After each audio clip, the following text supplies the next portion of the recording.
Era uma vez um carteiro, uniforme impecável, crachá no peito, pontual todos os dias, mochila organizada, rotas memorizadas. Ele conhecia cada rua, cada número, cada endereço do bairro. Sabia exatamente onde cada pessoa morava, qual casa tinha cachorro bravo, qual portão rangia, qual família sempre oferecia água. Ele era tecnicamente um excelente carteiro, eu diria. Mas havia um problema. Ele não entregava cartas. Todos os dias ele saía do centro de distribuição com a bolsa cheia, caminhava pelas ruas, cumprimentava as pessoas, acenava para os vizinhos, sorria para as crianças, parava para conversar no fim do dia, voltava cansado, dizia que trabalhou muito, reclamava do calor, do peso da bolsa, da distância, mas as cartas continuavam dentro da mochila. Bilhetes de reconciliação nunca chegavam, notícias importantes nunca eram lidas, convites nunca eram aceitos, avisos urgentes nunca eram conhecidos. Não porque não existiam cartas, mas porque ninguém as entregava. Fala sério, parece um absurdo, não é? Que tipo de carteiro é esse, gente? Mas deixa eu te dizer algo, esse carteiro é você, esse carteiro sou eu, esse carteiro é a igreja, muitas vezes, porque nós recebemos mensagens do céu, recebemos revelação, palavra, direção, visão, mas por alguma razão paramos de entregar. Nós estudamos, lemos, ouvimos, assistimos, anotamos, acumulamos informações, mas não comunicamos com clareza, com intencionalidade,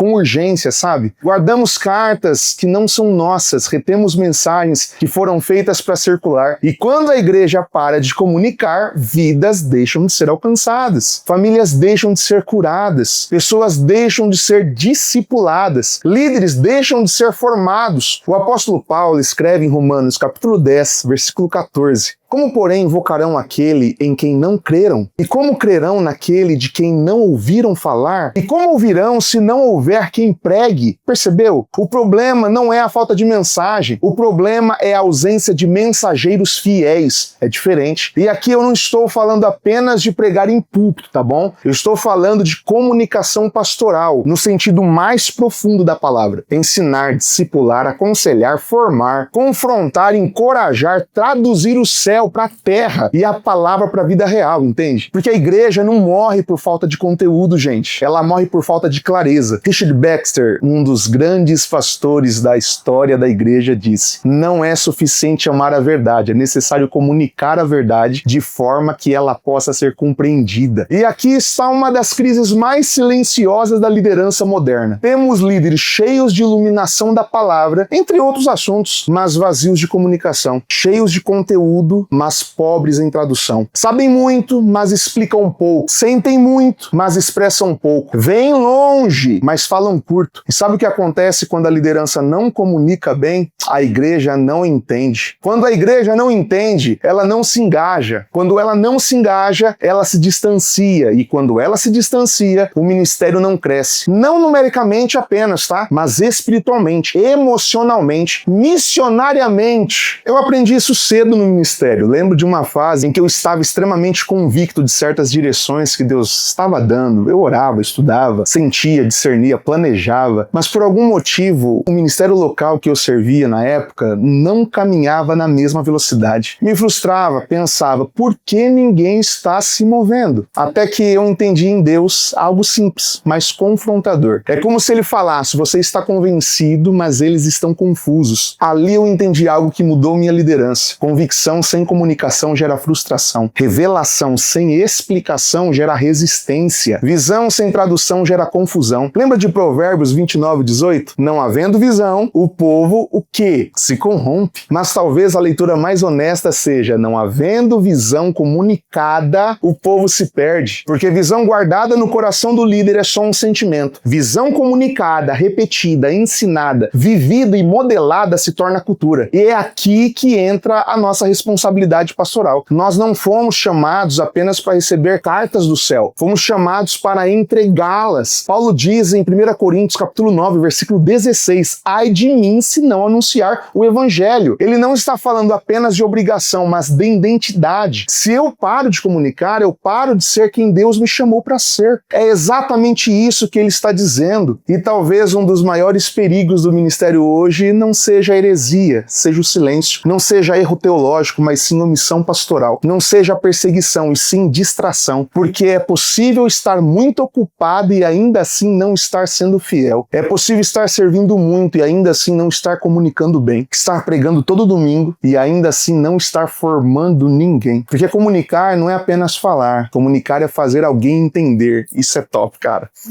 É fazer alguém caminhar, é fazer alguém crescer. Jesus era o maior comunicador da história, não porque falava bonito, mas porque falava de forma que as pessoas entendessem. Ele usava sementes, redes, moedas, festas, casas, campos, portas, caminhos. Olha isso! Ele traduziu o reino para a linguagem do povo. Agostinho de Hipona, teólogo e filósofo, que viveu ali entre o século VI e o século V, ele disse uma vez: a verdade precisa ser não apenas dita, mas dita de forma que seja amada. Entendeu? A verdade precisa ser não apenas dita, mas de forma que seja amada. E isso exige intenção, exige preparo, exige sensibilidade, humildade. Isso exige estudo, oração, escuta. Digo mais, exige adaptação, exige repetição. Porque comunicação não é evento, é processo. Agora deixa eu trazer isso para a realidade da igreja local. Quantas vezes nós temos líderes cansados, não porque trabalham demais, mas porque comunicam mal. Eles realizam tudo, resolvem tudo, centralizam tudo, corrigem tudo, não porque são controladores, mas porque não conseguiram ensinar, não porque são autoritários, mas porque não conseguiram formar gente. E aqui está o princípio que todo líder precisa entender: você não cresce pelo que faz, você cresce pelo que comunica. Uau, cara, se tu entender isso, vai mudar muita coisa. Se você não comunica valores, cultura, visão, princípios, expectativas e direção, você não forma pessoas, você cria dependentes. E discipulado não é apenas andar junto, discipulado é traduzir vida, é tornar visível o invisível, é explicar o que você faz, por que faz, como faz, quando faz e com que espírito faz. Jesus não apenas chamou os discípulos para segui-lo, ele explicou o reino, explicou as parábolas, explicou os milagres, explicou os confrontos diários, ele explicou os processos, ele caminhava e comunicava, curava e explicava, servia e ensinava, ele liderava e traduzia. Marcos capítulo 4, lá no versículo 34, você viu lá. E sem parábolas não lhes falava tudo, porém explicava em particular aos seus discípulos. Ou seja, ele não deixava ninguém no escuro. Ele não romantizava a confusão. Ele não chamava ignorância de mistério. Já lidou com gente assim? Eita, não entendeu nada, varão? Claro, isso aí é mistério. Não. Ele não espiritualizava a falta de clareza. E talvez aqui esteja um confronto necessário para a nossa geração pastoral. E claro, isso inclui você, líder, coordenador de algum ministério, enfim. Você que está ali no Vida a Vida na igreja, temos preparado sermões, mas não temos preparado pessoas. Temos organizado cultos, mas não temos formado discípulos. Temos até produzido eventos, mas não temos comunicado processos. Temos falado muito, mas explicado pouco. E aí ficamos frustrados porque as pessoas não mudam, não crescem, não amadurecem, não assumem responsabilidades, não caminham em unidade. Mas talvez o problema não seja a rebeldia, seja esse ruído, esse gargalo, entende? Talvez não seja dureza, seja confusão. Não é falta de vontade, é falta de clareza mesmo, irmão. É isso. Dietrich Bonhoeffer disse uma coisa incrível: o chamado de Cristo sempre exige clareza, porque obediência depende do entendimento. Cara, isso é forte demais, porque Deus não chama pessoas confusas, Ele chama pessoas esclarecidas. E a clareza nasce da comunicação. Agora, deixa eu voltar lá pro carteiro. Lembra dele ainda?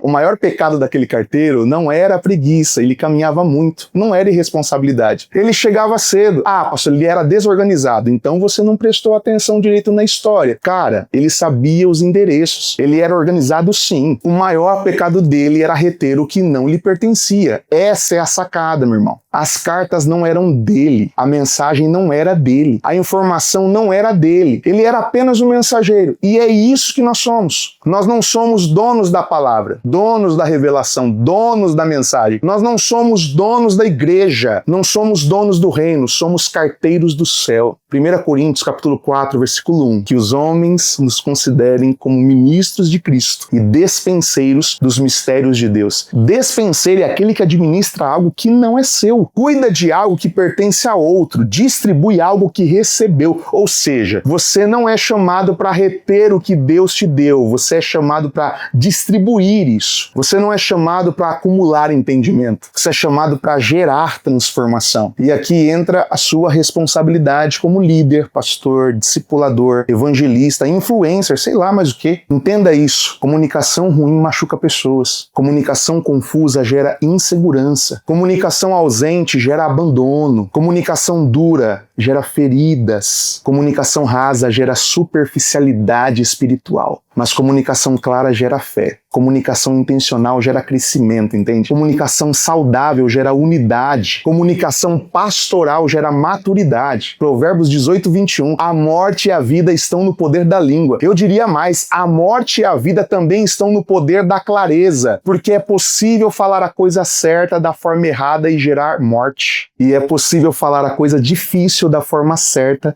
e gerar vida. Isso muda tudo na pregação, no aconselhamento, no discipulado, na liderança, enfim, na comunicação da igreja. Talvez você esteja se perguntando, então como eu sei se estou entregando as cartas? Aqui vão alguns diagnósticos simples. Se você precisa explicar toda semana o que já explicou no mês passado, talvez você não tenha comunicado bem, meu filho. Apenas falou. Se você sente que carrega a visão sozinho, talvez você não tenha comunicado bem. Apenas sentido. Se sua equipe executa tarefas, mas não entende propósito, talvez você não tenha comunicado bem, apenas delegado. Se sua igreja frequenta cultos, mas não vive discipulado, talvez você não tenha comunicado bem, apenas pregado. Se seus líderes trabalham muito, mas amadurecem pouco, talvez você não tenha comunicado bem, apenas cobrado. Porque comunicação pastoral, e quando falo pastoral, não estou apenas falando para pastor, pelo amor de Deus. Você tá me entendendo aqui, né? É que já tá no meu vocabulário usual.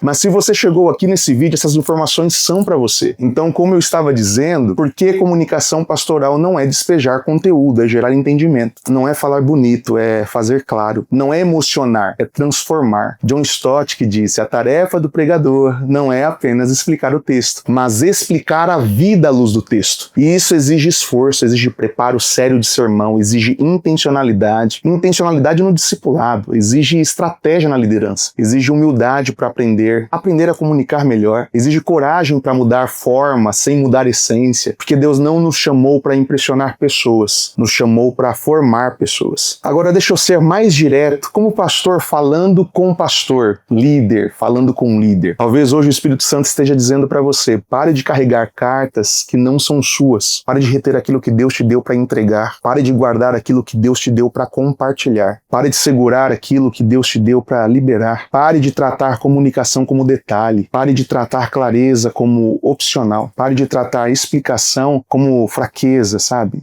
Pare de tratar ensino como perda de tempo, porque no reino explicar não é simplificar, é amar. Traduzir não é diluir, gente, é discipular. Repetir não é fraqueza, é pastoralidade. Jesus repetia, Paulo repetia, Pedro repetia, os profetas repetiam, porque comunicação não é sobre genialidade. Ah, nossa, ele é um gênio. Nossa, ela é incrível. Não, comunicação é sobre fidelidade. E aqui eu quero terminar com 3 aplicações simples e pastorais. Primeiro, decida ser um comunicador, não apenas um pregador. Não prepare apenas mensagens, prepare entendimento. Não organize apenas cultos, organize processos. Não produza apenas conteúdo, produza clareza. Antes de falar, pergunte, isso vai ser entendido? Isso vai ser lembrado? Isso vai ser vivido? Isso vai ser aplicado? Segundo, decida formar pessoas, não apenas executar tarefas. Não peça algo sem explicar por quê. Não delegue sem ensinar como. Não cobre sem antes traduzir expectativas. Discipulado não é só caminhar junto, é iluminar o caminho. Terceiro, decida entregar todas as cartas que Deus colocou em suas mãos. Não retenha por medo, por insegurança, por perfeccionismo, cansaço. A mensagem não é sua. A igreja não é sua, a missão não é sua, o reino não é seu, você é só o carteiro. E o mundo não precisa de carteiros ocupados, precisa de carteiros fiéis. Porque toda carta que não é entregue vira oportunidade perdida. Toda mensagem que não é comunicada vira vida não transformada. Toda verdade que não é explicada vira evangelho desperdiçado. E talvez hoje Deus esteja te dizendo, eu confio em você, mas não para guardar, para entregar. Isaías capítulo 52, versículo 7. Conformosos são sobre os montes os pés do que anuncia boas novas, que faz ouvir a paz, que anuncia coisas boas, que faz ouvir a salvação. Note, não é bonito quem sabe a notícia, é bonito quem anuncia a notícia, não é bonito quem recebe a carta, é bonito quem entrega a carta. Então, que você não seja seja um líder cheio de insights, mas vazio de comunicação. Que você não seja um pastor cheio de conteúdo, mas pobre em clareza. Que você não seja um carteiro ocupado, mas fiel à missão. Que você seja alguém que entrega, porque o céu ainda escreve cartas, mas Deus escolheu você,